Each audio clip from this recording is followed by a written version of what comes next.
আলাইকুম। আপনারা যে ভাইটিকে দেখছেন এনার নাম ফুলবাবু। কারণ ও প্রতিবন্ধী, আমার ব্যবসা চলে না, তারপরে ওকে নিছি বাজার যাতে ওর সংসারটা যেন চলে। তাকে ছোট একটি দোকান করে দেওয়ার ব্যবস্থা করে দেব। আপনারা যে ভাইটিকে দেখছেন এনার নাম ফুলবাবু। এনার বাসা কুড়িগ্রাম, এই ধওলা ব্রিজের পাশেই। আসলে উনি জন্ম থেকে কিন্তু শারীরিক প্রতিবন্ধী।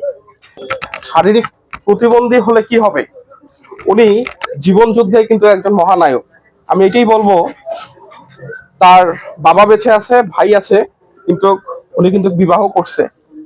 ওনার স্ত্রীও শারীরিক প্রতিবন্ধী, বোবা, কথা বলতে পারে না। যার মা নেই, তার কিন্তু এই পৃথিবীতে কেউ নেই। মা থাকলে হয়তো বা সন্তানের জন্য একটা যে মায়া, মহব্বত, একটা স্নেহ থাকতো, আসলে ওনার আসলে সেটা নেই। মা মারা গিয়েছে, ওনার ভাই আছেন, কিন্তু ওনাকে কিন্তু তার পরিবার থেকে জুদা করে দেওয়া হয়েছে। আমাদের এলাকার ভাষায় হচ্ছে পৃথক করে দেওয়া হয়েছে। এই পৃথক হওয়ার কারণে দেখা যায় ওনার যে সমস্যাগুলি, আসলে উনি এই দোকানে কাজ করে, এই দোকানের কিন্তু আসলে যেই দোকানে কাজ করতেছে এই দোকানে কিন্তু ওনাদের কিন্তু লোক লাগে না। তারপরেও উনি, আমি ভাইটিকে রাখা, ভাই একটু আসেন তো এদিকে।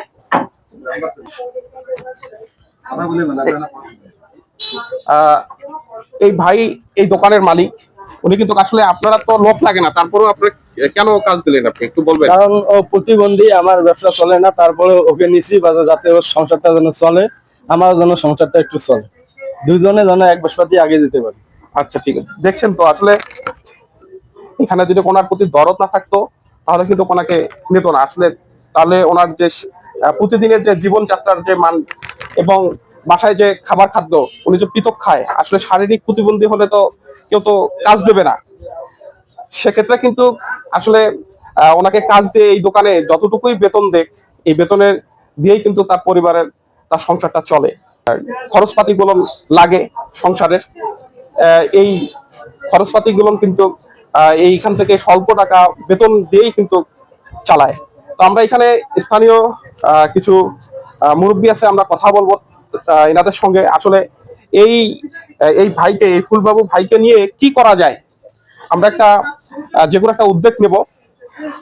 অবশ্যই জানি তার পরিবার এবং উনি একটু হলেও সচ্ছলতা পায় এবং কিছু করে খেতে পারে। আসলে একটি দোকানে যদি সারা জীবন এভাবে কাজ করে, ওনাদের যদি লোকের প্রয়োজন না হয়, তাহলে কিন্তু পরবর্তী সময় ওনার কিন্তু অনেক সমস্যা হতে পারে। আমরা চাবো যে, আমরা 10-এর লাঠি 1-এর বোঝা, আমরা চাবো যে সমন্বয় করে সবাই মিলে যদি আমরা কিছু একটা করে দিতে পারি, আমরা সেই বিষয় নিয়ে কথা বলবো। খাইতে পারবে, কিন্তু আমরা কি সাহায্য সহযোগিতা করতে পারি? অবশ্যই। তো আপনারা যদি চেষ্টা করেন, আসলে কতটুকু কি করা যায় একটু চিন্তা ভাবনা করে। ভাই 10-এর লাঠি 1-এর বোঝা, যদি 10 জন মিলে আমরা সহযোগিতা করি, 10 টাকা কম হোক বেশি হোক সবাই মিলে যদি দেয়, তাহলে একটা ব্যবসা বাণিজ্য করে সে খাইতে পারবে আর কি, ও চলে ফিরে খাইতে পারবে। ভাই, আপনি তো আসলে ওর ব্যাপারে জানেন।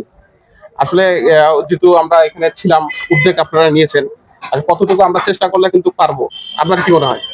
না, ইনশাল্লাহ সবাই আমরা যদি চেষ্টা করি, তাহলে একটা প্রতিবন্ধী ছেলে কর্মজীবী হবে।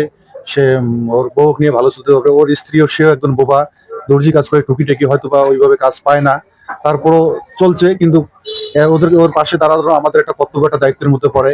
কিন্তু আমার এলাকাবাসী, এলাকার মধ্যে এরকম একটা ছেলে এরকম হয়ে গেছে, ওদের পাশে দাঁড়াতে আমার একটা দায়িত্ব এবং কর্তব্যের মধ্যে আমাদের একটা পড়ে। ইনশাল্লাহ, আসলে এখানে আমরা কথা বললাম, সবাই রাজি হয়েছে। আসলে আমরা চেষ্টা করব ঈদের আগে অথবা ঈদের পরবর্তী সময় আমরা চেষ্টা করব তাকে এই ধওলা ব্রিজ পূর্ব পারে তাকে একটা ছোট একটা দোকান করে দেওয়ার মতো, যেন সে চলতে পারে। আমরা চেষ্টা করব, সবাই দোয়া রাখবেন।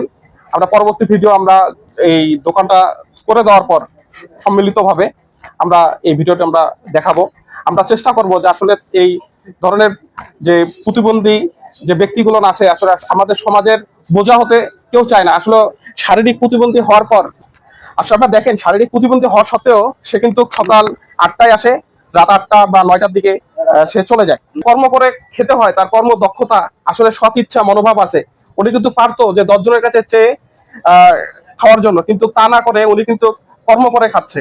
আর যে ব্যক্তি কর্ম করে খাচ্ছে, খাওয়ার ইচ্ছা আছে, তাকে কিন্তু আসলে কিছু একটা করে দেওয়া আমাদের জন্য কিন্তু নৈতিক দায়িত্ব। আমরা চেষ্টা করব যে এই ভাইয়ের কিছু একটা করে দিতে। যেহেতু আমরা এখানে 10 জন আছি, আমরা চেষ্টা করবো একজন ব্যক্তিকে জানি আমরা দাঁড়িয়ে দিতে পারি, তার একটা কর্মসংস্থান ব্যবস্থা করে দিতে পারি। আপনাদের অসংখ্য ধন্যবাদ। ঠিক আছে।